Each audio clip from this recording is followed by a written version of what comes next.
Do you want to be a kitchen legend? How about becoming a turkey carving legend? Let me show you how. It's really quite simple. I like to think of it as taking apart a jigsaw puzzle. You need a few tools, you need a turkey. Let me show you how to do it. One of the things you're going to need is a cloth under your cutting board. Why? That keeps the board from sliding around. You don't like to carve a moving target. That's one thing. Another thing you want is a sharp knife. The common sense idea might be go with a regular chef's knife. My preference is to go with the utility knife. It's a 6-inch knife, looks like a small chef's knife, because you're going to be doing most of the carving with the tip of the knife. Using the tip of a chef's knife, you can still do it, but you're farther away. You've got better control with a small knife. You're going to want some pipe insulation. You can get this at a hardware store or a home supply store. Really, how's this going to really make your Thanksgiving better? Look at this. How can you tell if your knife is sharp? Here's what I like to do. Just kind of run along there. This is a sharp knife. See, it goes right in. A dull knife, you're just going to be, I don't know, nothing. You're not going to be cutting through this. This is going to be the best thing you're ever going to get. $2, you're going to get a lifetime supply. I urge you to do this in the kitchen, not in the dining room at the table. While it might be a good show, you need a little bit of room around you. The table is usually crowded, and you don't want to be the story going on for generations about how the turkey tried to escape because it fell off the table. Do it in the kitchen. As I like to say, bad things happen when there are witnesses. Do it in the quiet of the kitchen. Now, I like to start with just taking the drumsticks off. Let me show you. And I like to have just a pan here just to put everything in because it'll go on the platter after. Now, it's like taking apart a jigsaw puzzle. There's a little knuckle inside right in there. And rather than just cutting away and hoping you hit it, I'll show you how you can look for it. It'll be right where you want it to be. Start to carve a bit, carve around. And the more you carve, it will start evidencing itself. See? There it is, right down the middle. Comes right off every time. And there are 2 of them.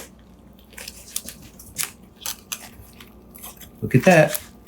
Every time.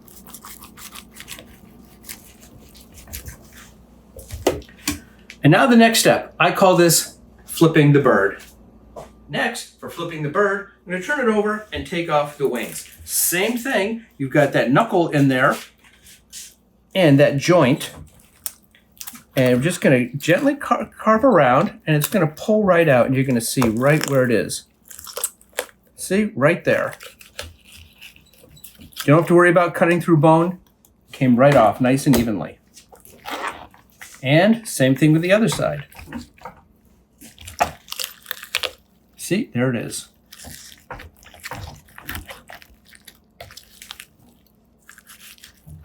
With a sharp knife, comes right off. Now, sometimes people just take the thighs off first with the leg still attached. I like to do it with the leg off. It doesn't matter one way or the other. It's all going to work out just fine. See, it came right off. There was the knuckle there. And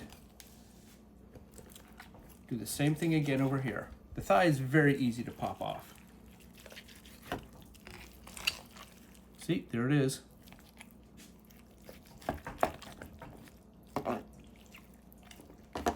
And that just leaves the white meat. Now we're getting close here to the end. Now there's a bone right up in the middle of the breast. They're the 2 halves. That bone is called the keel bone. There won't be a quiz, but you need to know about that bone. If you touch it, it's right there. And you want to put your knife straight in on one side or the other, but put it right alongside and carve down along the breast. Now, sometimes people like to make long slices, and you can get a number of those until they start to get funny because the shape of them, because you've got some bone down there. I like to do it this way. This is called a hotel cut. So let me show you, being very careful. Because you got the bone there, so it's not going to slip, the knife won't slip into your hand. You've got the bone. Just kind of guide the knife along the bone, just like that.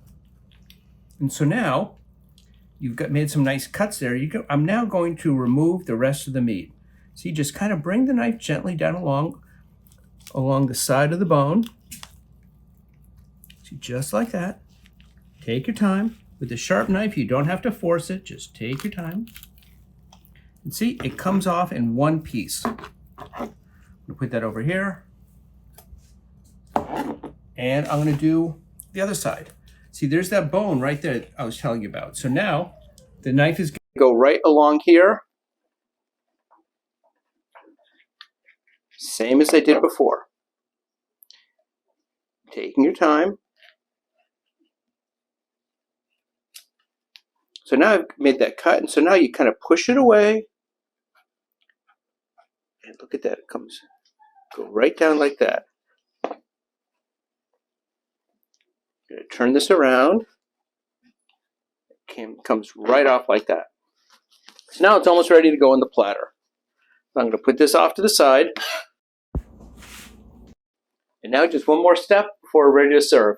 Now we're ready to slice up the breast meat. I like cutting the whole piece off like this rather than the longer slices because actually it's better for portion control. There's less waste. Let me show you what I mean. This way you just kind of make the slices that you want.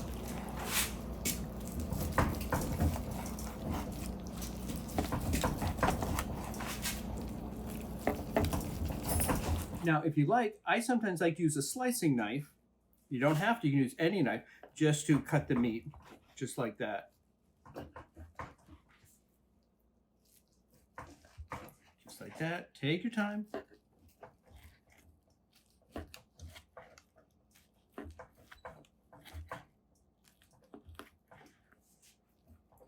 Move that over there. Sometimes when the turkey cools down a little bit, as this one has, sometimes the slices break up a little bit. No big deal. It'll all be part of the presentation.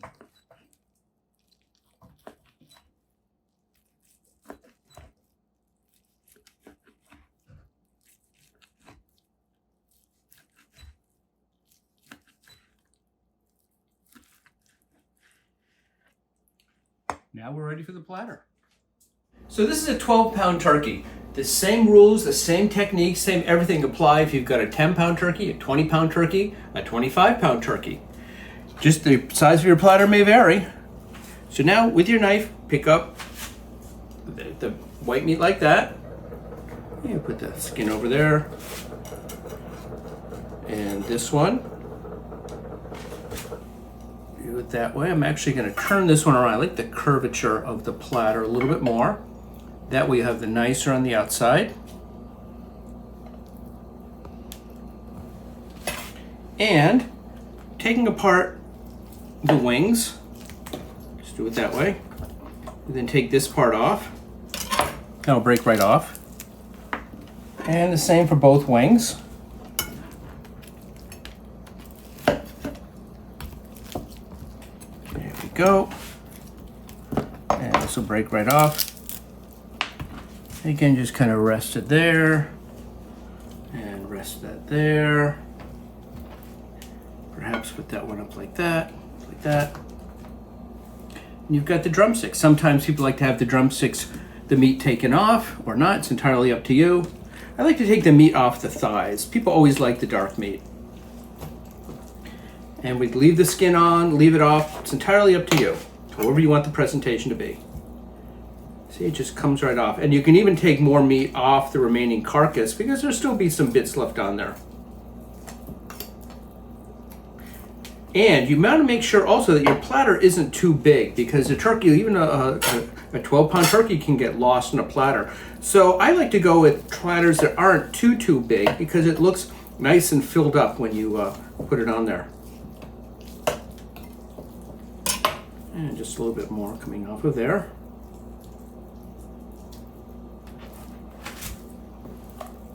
So now kind of put that up the middle just like that.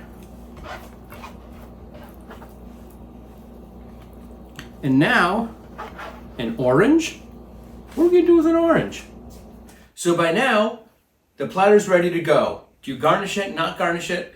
Believe me, you put so much work into this wonderful meal that if you don't garnish it, that'll be fine. But garnishing it works nicely too. What do you like to put on there? Maybe a little bit of parsley around the sides, maybe a little watercress, or maybe a little spinach, just something to brighten up the platter.